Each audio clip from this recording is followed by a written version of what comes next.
ગુજરાતભરમાં જ્યારે મોટાભાઈ ઇન્ડસ્ટ્રીઝ ઝોન બની રહ્યા હોય અને એમાં જ્યારે અલગ અલગ કંપનીઓ આવી રહી હોય અને કેટલીક કંપનીઓમાં સરકારી ધારા ધોરણ પ્રમાણે કંપની સ્થાનિક કર્મચારીઓની ભરતી પણ નથી કરતી અને જો સ્થાનિક ભરતી કરે તો લઘુત્તમ વેતન સરકારી ધારા ધોરણ પ્રમાણે ચૂકવવામાં આવતું નથી.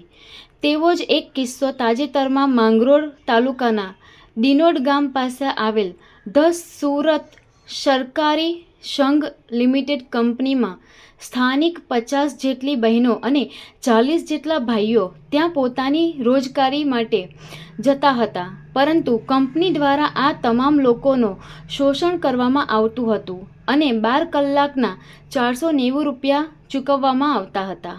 સરકારી ધારા ધોરણ પ્રમાણે 8 કલાકના 485.5 રૂપિયા ચૂકવવાના થતા હોય છે અને જો ઓવરટાઈમ કરવામાં આવે તો 4 કલાક કરે તો બીજા 485.5 રૂપિયા ચૂકવવાના થાય, પરંતુ કંપની મેનેજમેન્ટ દ્વારા આવું ન કરી અને સ્થાનિક કામદારો બહેનોનું શોષણ કરી મહેનત 12 કલાક કરાવતા અને ફક્ત 490 ચૂકવતા હતા.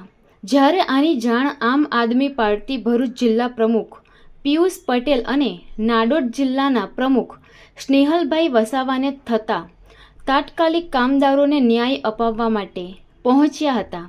જ્યારે સ્થળ મુલાકાત લેતા ખબર પડી કે આ કંપની દ્વારા 18 વર્ષથી નીચેના બાળકોને પણ કામ ઉપર રાખવામાં આવ્યા હતા અને એમની પણ લઘુત્તમ વેતન ન ચૂકવી એમનું પણ શોષણ કરતા હતા. જ્યારે જાણવા એ પણ મળ્યું હતું કે સ્થાનિક 2 દીકરીઓને આ કંપનીમાં મેનેજમેન્ટમાં કામ કરતા એક ઈસમ દ્વારા બહેનોની છેડતી પણ કરવામાં આવતી હતી. આની પણ જાણ કોસંબા પોલીસ સ્ટેશન ટેલિફોનિક કરેલ છે.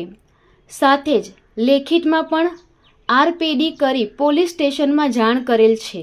જે બાદ કામદારોને સાથે અન્યાય થતો છે તે તમામ લોકોને કંપની મેનેજમેન્ટ દ્વારા બાહેધરી આપવામાં આવી છે કે 26 તારીખ સુધીમાં યોગ્ય નિકાલ આપીશું અને જો એમ કરવામાં કંપની ચૂક કરશે તો માંગરોળ મામલતદારને આવેદનપત્ર પાઠવવામાં આવનાર છે અને ત્યારબાદ પણ જો નિરાકરણ નહીં આવે તો આગળ ગાંધીજીના માર્ગે તમામ કામદારો સાથે કંપની ગેટ પર ધરણા પ્રદર્શન કરવાની ચીમકી આપવામાં આવી છે.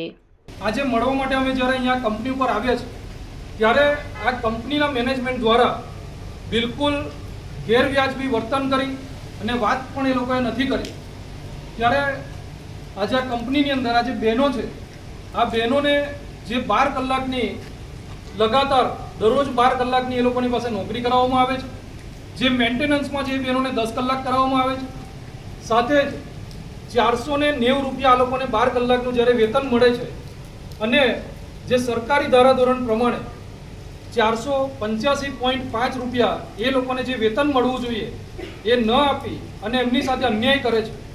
ત્યારે આ કંપનીના મેનેજમેન્ટને અમે આ વિડીયોના માધ્યમથી કહેવા માંગીએ છીએ કે તમારે જે મનમાની કરવી હોય, જે ગેરવર્તણૂક રીતે તમારે આ કામદારો સાથે વાત કરવી હોય, સામાજિક આગેવાનો સાથે વાત કરવી હોય એ તમે કરી શકો છો.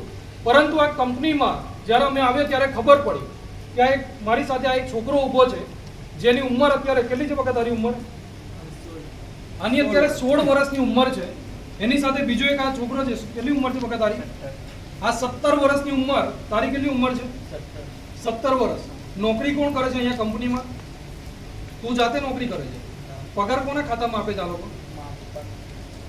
નોકરી આ છોકરો કરી રહ્યો છે, પગાર એના પપ્પાના ખાતાની અંદર આપી રહ્યા છે. એવી જ રીતે અહીંયા બહેનોનું પણ શોષણ કરવામાં આવે છે. આપણે આ બેનને પૂછીએ, બેન કેટલી ઉંમર છે તમારી?